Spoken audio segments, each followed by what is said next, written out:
Can the government take away your bitcoins? Find out what the government might do in the near future to regulate cryptocurrencies. Also find out what you can do to safeguard your cryptocurrencies.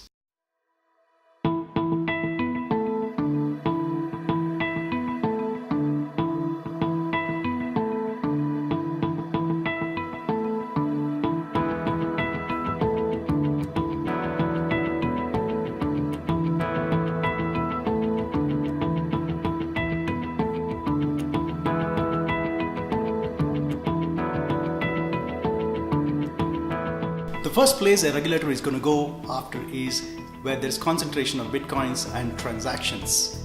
And that place today is a crypto exchange. So on 20th of February 2018, the cabinet approved a new bill to ban unregulated deposit schemes and chit funds. Well, it may not look like anything to, it doesn't say anything about crypto exchanges, but however, that's exactly what a crypto exchange is doing. They are taking unregulated deposits from citizens. So the government will want to know the source of bitcoins, the details of investors, and also if the crypto exchanges are paying the right amount of taxes, and also if they're collecting the necessary taxes when they do transactions. If any of these norms are violated, a crypto exchange is in trouble and is going to be most likely frozen temporarily or even shut down permanently.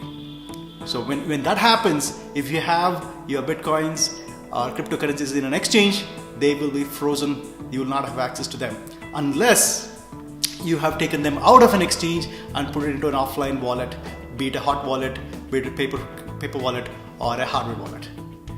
The second thing that the government may do is to inform RBI and put a banking embargo on all the exchanges.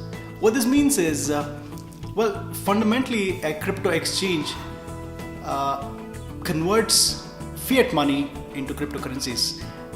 That is, you want to pay Indian rupees and buy bitcoins, or you want to sell bitcoins and receive Indian rupees into your account.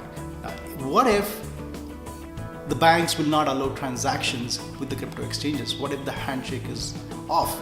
And this is very likely, and we've already seen this happen with many exchanges. They had a huge list of banking partners and they dwindled, and finally they have a handful of banking partners. Now, if government decides to take a definitive action, they may just tell the banks not to work with the crypto exchanges, and the day that happens, none of the banking partners will work with the crypto exchanges. Now, what happens then? Well, the other option is left for people is, if they have taken their crypto out of the exchanges, they can go transact with their friends and families. They can buy or sell cryptocurrencies with their friends and families directly, peer-to-peer. Now, they can also do one more thing.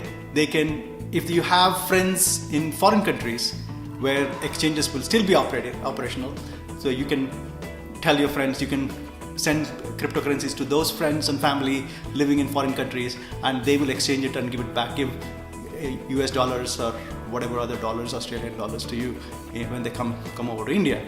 So it's going to become very cumbersome, but there is a way.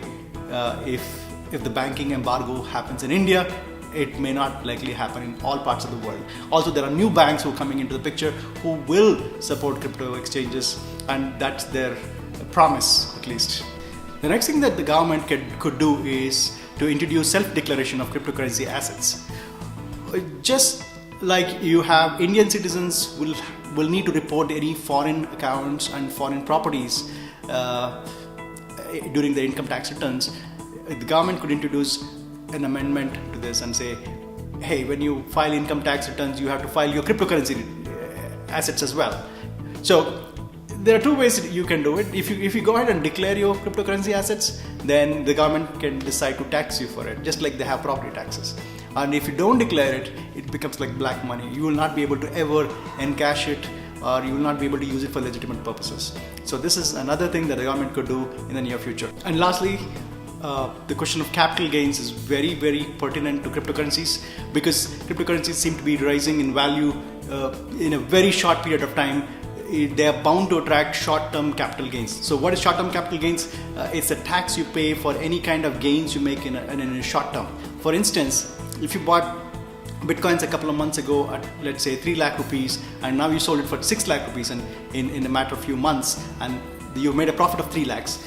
Now this profit of 3 lakhs comes under something known as a short-term capital gains, which is a 30%.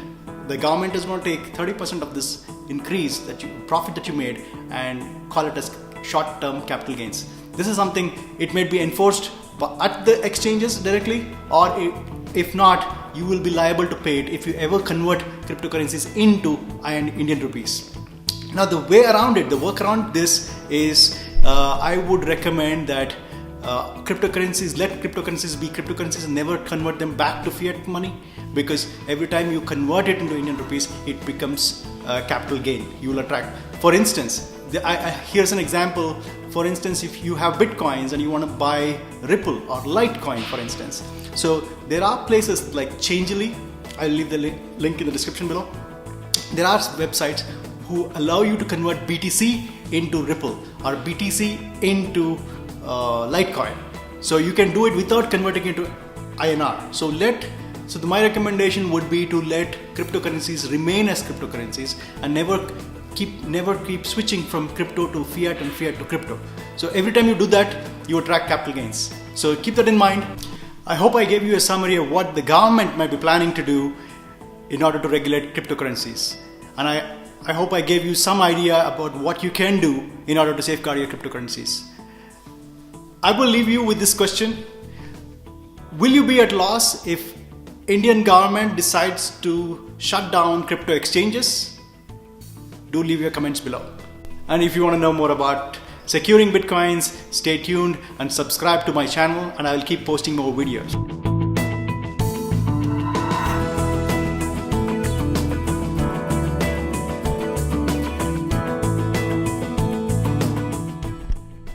If you found this video interesting, please comment, like, and share.